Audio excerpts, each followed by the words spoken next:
सरस्वती जी और उनकी बहू रश्मि के बीच एक दिन बहस छिड़ जाती है। आखिर किसका काम ज्यादा आसान है, बहू का या सास का?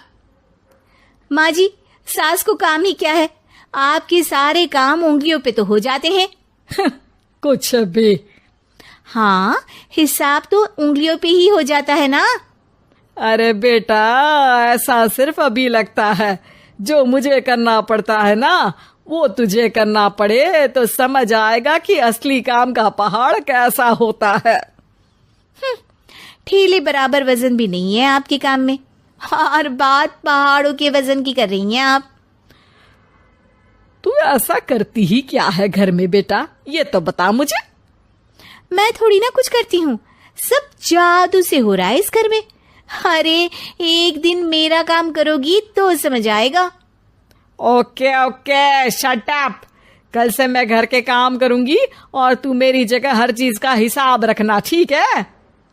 ठीक है, ये भी कर लेते हैं। ये सास बहू की डील के बारे में रश्मि के पति अमन को नहीं पता था और ना ही अमन के पिताजी सुरेश जी को। पर गेहूं के साथ साथ जैसे घुन भी पिस जाता है, ये दोनों भी पीसने वाले थे। सुबह अमन उठकर रेडी होता है ऑफिस जाने के लिए, तो पता है उसके कपड़े नहीं निकले हुए हैं। अरे रश्मि, तुमने मेरे कपड़े नहीं निकाले?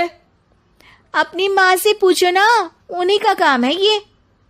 अमन अपनी माँ के पास जाता है। अब मेरे कपड़े आज आप देने वाले हो क्या माँ? हाँ, देना तो मुझे ही चाहिए, पर तेरी बहू ने कपड़े धोने ही नहीं डाले, तो कोई भी धुला हुआ कपड़ा नहीं है बेटा। हैं? ऐसा क्यों? कपड़े तो धोने आप ही देते हो ना माँ? अरे बहू ने तुझे बताया नहीं, अब हम अदल बदल गए हैं। मैं अब बहू और तेरी बीवी सास। अमन परेशान हो गया। वो बिना इस्त्री के कपड़े पहनकर ऑफिस चला गया। सरस्वती जी अपने घुटने के दर्द के कारण झुककर घर साफ नहीं कर पा रही थी और ना ही खाना बनाना याद रख पाई। उधर रश्मि पहले ही दिन घर की चाबी घुमा चुकी थी और 300 रुपए का हिसाब अलग नहीं मिल रहा था। पर दोनों का ही घमंड कैलाश पर्वत से भी बड़ा था और दोनों ही खेमे एक दूसरे की बात मानने को बिल्कुल तैयार नहीं थे। शाम को जब सुरेश जी और अमन खाना खाने बैठते हैं तो सरस्वती जी उनके सामने गाजर और पपीते लाकर रख देती हैं। अरे माँ, ये क्या है? ख्याली पुलाव के साथ सलाद। माँ जी खाना बनाना भूल गई लगता है। अरे एक एक चमन्नी का हिसाब है मेरे पास, खाना बनाना कैसे भूल जाऊंगी? ये तो मैंने पढ़ा था कि फल फ्रूट खाने से सेहत अच्छी रहती है, इसीलिए ये ले, एक फल खा ले। रात को सुरेश जी और अमन अपनी मीटिंग बिठाते हैं अकेले में। बाबूजी, इनकी लड़ाई के कारण ना हमें ठीक से खाना मिल रहा है, उल्टा घर के सारे काम रुक गए हैं। हाँ बेटा, 2 भैंसों की लड़ाई में बेचारे खेत के पौधों का भी नुकसान हो रहा है। पर पापा, क्या बताऊं आपको, मैंने माँ को इस महीने की 2 तारीख को बिजली के बिल के पैसे दिए थे। आज बिल भरने के लिए मांगने गया तो पता चला कि रश्मि उन पैसों से गैस सिलेंडर ले आई। अच्छा, तो सिलेंडर के पैसों का क्या हुआ? अब सिलेंडर के तो कोई पैसे नहीं थे बाबूजी, हमारे घर पर गैस की पाइपलाइन लगी है ना। बेटा, इन दोनों का कुछ करना पड़ेगा, नहीं तो अपने घमंड के चक्कर में पूरा घर बर्बाद कर डालेंगे ये दोनों। अमन और सुरेश जी काफी सोच विचार के बाद एक निष्कर्ष पर पहुंचते हैं।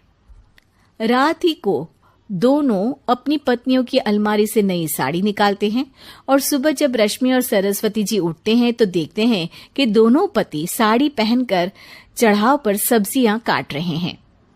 अरे ये सब क्या हो रहा है? क्या हो रहा है मतलब? आप दोनों अदल बदल हो सकते हो तो हम क्यों नहीं? अरे क्या मतलब? नहीं नहीं, मेरी भी बचपन से किसी की बहू बनने की इच्छा थी, तो आज से सरस्वती तुम बड़ी बहू, मैं मिडल बहू और अमन छोटी बहू। अरे लेकिन सब घर पर बैठ जाएंगे तो कमाएगा कौन? ये घर कैसे चलेगा? अब वो तो भैया या बाकी लोग जाने, अब हमने भी अदल बदल कर ही लिया है तो कुछ नहीं हो सकता।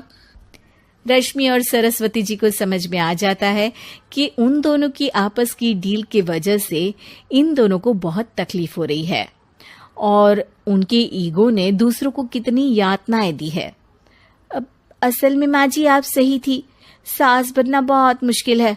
अरे हाँ बेटा, और तू भी, मुझसे तो नहीं हो पाया सब घर के काम, वापस बदल ले क्या? हाँ हाँ बिल्कुल माँ जी, और अब आप दोनों भी बदल लीजिए, कोई आ गया तो आप दोनों को देखकर क्या सोचेगा। अच्छा है, आप दोनों के समझ में ये बात तो आई, मैं फटाक से कपड़े बदल लेता हूँ। अरे रुक जा बेटा, एक फोटो ले लेती हूँ तेरी, मेरी बेटी होती तो तेरे जैसी ही दिखती साड़ी में। और मेरा फोटो नहीं लोगी?